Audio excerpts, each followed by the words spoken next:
Hello everyone and welcome back to the channel. Today we're going to be taking a behind the scenes look at how I made this product commercial. I was not hired to make this ad, nor am I being paid for the ad. This is something I just made for fun and for demonstration purposes. Now the reason I picked this product in particular was just because I had never seen a drink with cayenne pepper as part of the flavoring, and I thought it could be interesting for a video. Throughout this whole sequence there are a number of techniques as well as new gear that I've never tried before, but let's start with some of the more simple shots and then we'll go from there. So we start off the sequence with a couple of basic shots. We have our can rotating around as we reveal the label. We have a change in lighting. To do this, I had the can on a motorized turntable, and as the label comes around, I would just rotate the key light with my hands. Worth noting, to give the can a cold, refreshing look, I sprayed it with water to create some artificial condensation. For those of you wondering, we're at aperture f7.1. Now, normally for product stuff with most lenses, you won't need an f-stop of 7.1, but this is a 90mm macro. What this means is that if we had a shallow depth of field, we're getting like one droplet of water on the can in focus, while all of the text in the label would be out of focus, which of course isn't what we want, which is why we're using an f-stop of 7.1. I repeated the exact same thing once more, but this time closer up to the can, and there we have our two shots. Both shots were taken at 60 frames per second, and after some color grading as well as adding a zoom in, this is what we get. So that close-up shot actually gets used a second time in the middle of the sequence. I have it doubled up here, rotating around a ring of fire, and this is to symbolize the heat of the cayenne pepper, which is of course one of the ingredients in the drink. Let me know in the comments down below if you'd like to see a more in-depth follow-up tutorial of how to create this kind of shot. Now moving along, we have a surprisingly controversial shot among my friends, and that is the reverse foam overflow shot. I was getting very mixed opinions about this one when I would send it to my friends for feedback, but you know what? I thought it looked kind of cool, so I kept it in. This one was quite simple. All I did was give the can a good shake. I placed it down on the table, cracked it open, and let the foam overflow and go all over the place. In post, I simply reversed the shot, added a zoom out animation to the beat of the music, and this is what we get.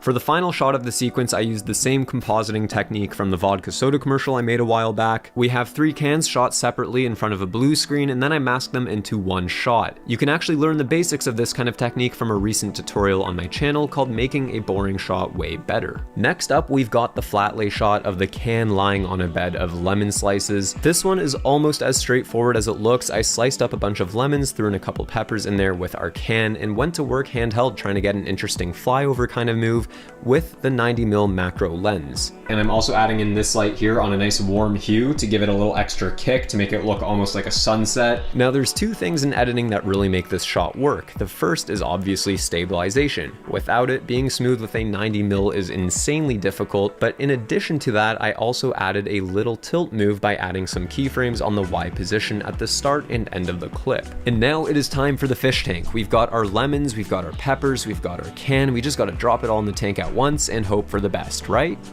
Well, actually, yeah, kinda.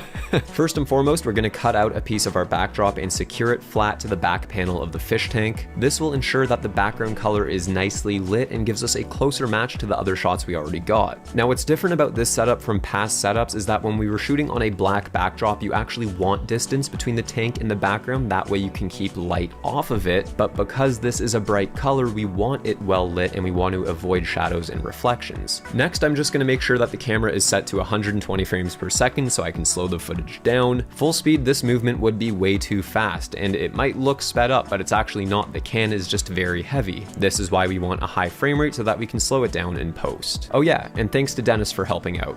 Give him a follow. In post, I added a zoom in as usual, but also a subtle Y position keyframe to follow the can down as it sinks through the water. Now the following shot was actually a last minute idea. As Dennis slowly lowers the can into the fish tank, I would film from a lower angle pointed upward to capture the reflection of the can in the water's surface. In post, I just flipped the shot and added a zoom in to get this. I would also like to point out that my favorite part of this shot is the cool lighting reflections we get from the water's movement, and this was totally accidental. Now there are 4 more shots remaining in the sequence, but they are different from all the other shots. Before I tell you what is different about these shots, I want you to watch them one more time and see if you could figure it out.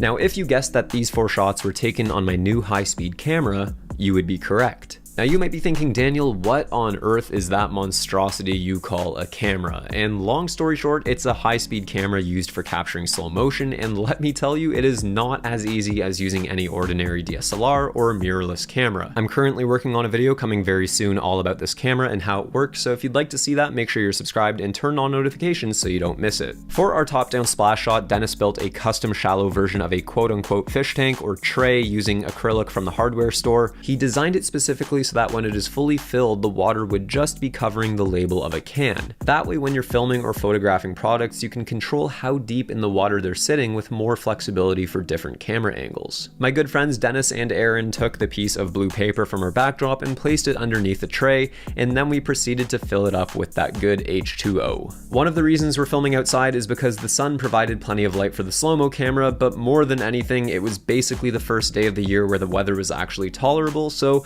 I thought we would make the most of it. Canada.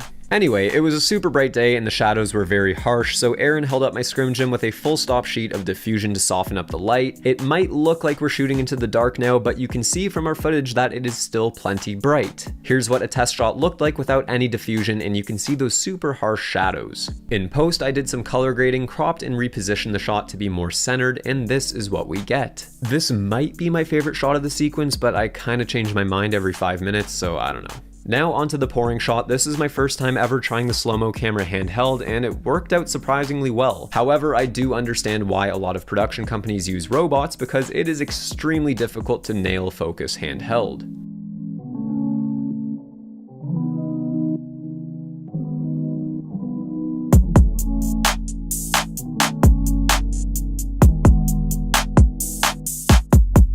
Next up, we have the shot where we toss some lemons and peppers into the air. Although it looks simple enough, this was surprisingly the most difficult shot to get in the whole sequence. It was extremely challenging to nail the focus distance when throwing everything up in the air, and getting the lighting just right to avoid harsh shadows and degraded quality was also a toughie. And finally, the last remaining shot, and I think this one might actually be my favorite, is the cheers shot of the two cans colliding into each other. Camera on the tripod, one can in each hand, and I just started going to town hitting the cans into each other until something looked good.